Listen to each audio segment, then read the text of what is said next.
Welcome back. The temperature is warming up as we approach summer, but that means it's time to think about cooler safety. Here to give us all the details about what we need to know about cooler safety is Lucy Timms with the UT Washington County Extension Office. Lucy, thank you for joining us. This isn't something you might not always think about, food safety when it comes to coolers. Exactly, and as summer starts to get underway, so many more people are going to start going picnicking, so we want to make sure that everybody is safe. So first and foremost, we want to wash our hands before, during, and after.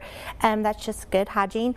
And then secondly, we want to wash our coolers. So if you are like us and we keep ours stored during the winter, or after you go picnicking and coming back, always wash your cooler. So warm, hot, soapy water will take care of that, and then using a sanitizing spray of a quarter teaspoon of bleach and 2 cups of water, and you should be ready to go. Can get pretty nasty in there. Very quickly, yes. So how much ice is enough ice? Does it depend on what you're putting inside that cooler? It does. Well, they do say a fuller cooler stays colder longer, so even if you only have a few things in there, you want to pack it all the way full. You want to have a separate cooler for drinks because it's opened more frequently, so it'll lose the temperature a lot more. And you most definitely want to layer your cooler correctly. So ice between every food item. So ice, and then any raw meats or seafood, and then ice on top of that, and then your fruits and vegetables on top of that. So, and then even more ice if you have the room. So let's talk about kind of the consequences of not doing it correctly. Those foodborne illnesses, that's not going to be good for your digestive system or any part of your body. Exactly. So uncooked meats and seafoods, if they leak onto your fruits and vegetables, you can get very, very sick from that also.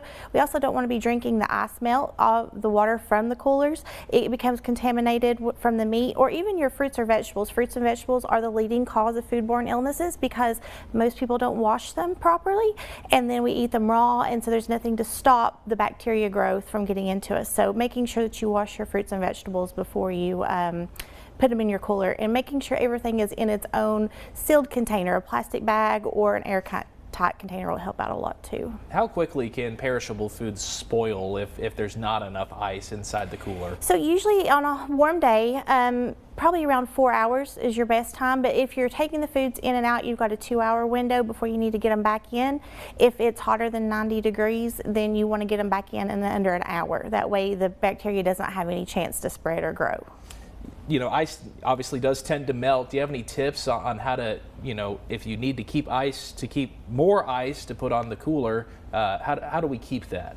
So you want to keep your cooler out of the sun, of course, and when you're transporting your cooler, you want to keep it in the back seat of your car, not in the trunk, so it has lots of air conditioning going. And then you also probably want to have another supply of ice somewhere, if that's running out and getting some before you leave, if you got a long drive, or if you're going to be there for quite a while, you may need to run out and get some extra ice. Or freezing water bottles is a great way too, to have some of those down in your drink cooler, and then you can transfer those over to your food cooler. I can attest to the freezing the water bottles, and that's also a good plan too, because once those water bottles start to unfreeze themselves, they're still sealed, right? So you've got ice water. Ice water, yes you do.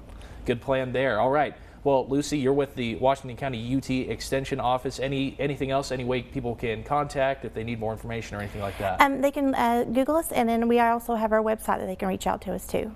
All right, good tips for the summer there and keeping your cooler food safe. Lucy, thank you. We'll be right back with a quick look at what's happening this weekend.